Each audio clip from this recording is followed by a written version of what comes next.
ગુજરાત બુલેટિનમાં આપનું સ્વાગત છે। યાત્રાધામ અંબાજી ખાતે અંબાજી પોલીસ દ્વારા ફૂટ પેટ્રોલિંગ કરવામાં આવ્યું। 31 ને લઈને અંબાજી ખાતે આબુથી આવતા સહેલાણીઓની ભારે ભીડ। આબુથી આવતા સહેલાણીઓને બોર્ડર બાદ અંબાજીમાં પણ બ્રીથ એનાલિસિસ દારૂ પીને વાહન હાંકતા પકડાય તો અંબાજી પોલીસ કલમ 185 મુજબ ગુનો નોંધી રહી છે।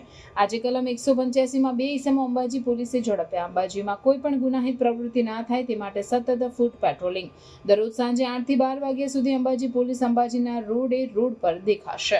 આગામી 31નો જે તહેવાર છે એના અનુસંધાને અંબાજી યાત્રાધામ હોય અહીં ભાવિકો ભક્તોનો ઘસારો રહેતો હોય અને આબુ પણ નજીકનું સ્થળ હોય ત્યાંથી પણ યાત્રિકો ખૂબ જ મોટી સંખ્યામાં આવતા હોય અને આ તહેવારોમાં કોઈ અનિચ્છનીય બનાવ ના બને તે માટે વાહન ચેકિંગ ચાલુ છે અને પોલીસ દ્વારા સઘન ફૂટ પેટ્રોલિંગ કરવામાં આવી રહ્યું છે।